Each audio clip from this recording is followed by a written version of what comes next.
Mercedes have had such an unfortunate run in the season so far, against the challenge they are usually known for, and this has raised quite a number of concerns from fans and supporters all over. Also, while the team is still struggling to find its fit, Damon Hill has weighed in on what could help the reigning constructor champions produce that perfect challenger they've always wanted. Subscribe, ring the notification bell and sit tight as we take you through Damon Hill's analysis. After their performances in the recent Canadian Grand Prix, word spread out that Mercedes finally look set for a return to the form that fans are used to seeing from the Silver Arrows. Unfortunately, there's still a lot more to be done, and much more that needs to be found to make them title contenders. Damon Hill believes that the team still has enough time to determine if they'll be a major contender for the title, or even find themselves at the front of the pack.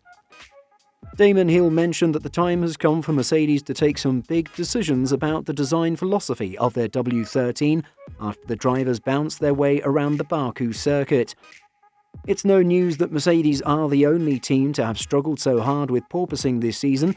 That bouncing is a consequence of using ground effect aerodynamics to create downforce. The W13 zero-pod design has been largely blamed for this, as the minimal design does not help stabilize the car's floor, and the bouncing has affected the Mercedes team results. Despite their last wonderful performance in the Canadian GP, the team is still further behind Red Bull and Ferrari in the standings. Prior to the Spanish GP this season, the Mercedes Motorsport boss Toto Wolff conceded that the team must be open to re-evaluating their position on the zero pods. After that terrible experience in Baku, Damon Hill said, "It looks like they're trying everything they can think of. If you listen to Lewis saying that he tried another experimental setup yet again without much success, they said that they felt like they had a direction in Spain, but it's been lost again. They need to ask themselves some big questions and take some big decisions, I think." Sky Sports F1's Naomi Schiff said that trying to resolve the bouncing difficulty means Mercedes cannot focus on overall performance. Schiff said, "It's uncomfortable. Clearly, all the comments are saying that the drivers are suffering, and you saw it from Lewis, his back is hurting. For visibility as well, it's not great. It's more frustrating because I think really at this point they want to be steering away from this issue and starting to focus on their real overall setup. I think that's the bigger issue. They haven't been able to solve it, and there is supposed potential in the car, and it still hasn't been unleashed." Without doubt, the Silver Arrows had one of their strongest weekends for some time at the Canadian Grand Prix, where Lewis Hamilton claimed a podium in third, while George Russell was not far behind in fourth. Although their speed was still down in comparison to their main rivals at the top of the standings, including Red Bull and Ferrari, the 1996 world champion Hill thinks that the Silver Arrows need to work a little harder to find it. Like so many people in the F1 world, Hill was delighted to see Hamilton on the podium after what has been a very tough season to date. Hill commented, "I think if you actually look at the race pace, they're still a bit of a way off. They sometimes show pace in the race, then you don't know how much faster Max Verstappen can go if he had to, and typically they tend to try and manage their tyres." The other thing Mercedes have working for them is their decent reliability, which is something that their rivals don't seem to have found as of yet. Hill notes how they are not pushing their cars as much as they could to ensure they reach the end of every race, and now they only need to increase their pace while keeping that same reliability, which has helped maintain the smile on Hamilton's face. He added, "They don't burn out their car as fast as they can unless they have to, so I would say Mercedes still have a chunk of time to find to be serious contenders, but clearly a very happy Lewis Hamilton putting on a brave face in what has been a very difficult year after losing out on a possible 8th title last year." When the aerodynamic changes were tabled, which made teams change the design of their cars, Damon Hill mentioned that the Mercedes car design could be detrimental to the team. The German team, who have won the last 8 Constructors' Championships, unveiled 2 designs at the second round of testing in Bahrain.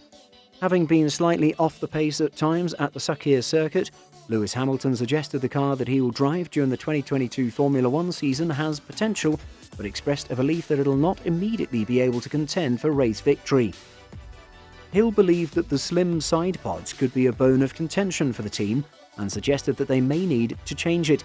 He said at the time, "We know Mercedes has got some issues, but these things can be fixed. I'm not an engineer or an aerodynamicist, but one of the issues they had was the flexing of the floors. There is so much suck coming from under the floors now that I think they're having trouble keeping control of the floors. That's why they've put these floor stays in. Looking at the Mercedes, it's easy to note a vast area due to their slim side pods, which has erased the needed space to hold the floor up. This also notes that they're getting more of the flex, which was creating a problem to control the aerodynamics at the back of the car. Hill suggested that if they could get it fixed, the team could be able to control the downforce. This issue has persisted since the start of the season, with the Brackley-based team facing difficulties with its W13 suffering from both a bouncing and bottoming out problem. The phenomenon has been so bad on its cars that complaints from George Russell and Lewis Hamilton about the physical pain they're enduring has triggered FIA intervention to help the situation. However, after an encouraging Canadian Grand Prix weekend, where the team was at perhaps its most competitive in terms of pace so far this season, as it finished third and fourth, team boss Toto Wolff has revealed how the squad's focus has changed.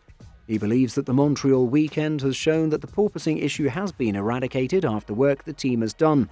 But as a result of the super stiff and low ride height setup that Mercedes has needed to get its car working properly, the issue for it now is how much the car strikes the ground when the circuit is bumpy. Wolff explained, "I think in a way we have dissected what we define as porpoising or bouncing, and that is that the porpoising, which is the aerodynamic movement of the car, I think that's solved and we got on top of this around Barcelona. It's more that the ride of the cars is really what causes the comments of the drivers. The cars are simply all too stiff. The curb ride is bad, the bump ride is bad, and I would say that now, with dissecting this problem, you can tackle it better." Wolff admits that the progress which Mercedes has made on porpoising has put its car in a similar setup window to rivals, who also appear to be suffering from how stiff things need to be run. He noted, "What we see in the cars is just the stiffness.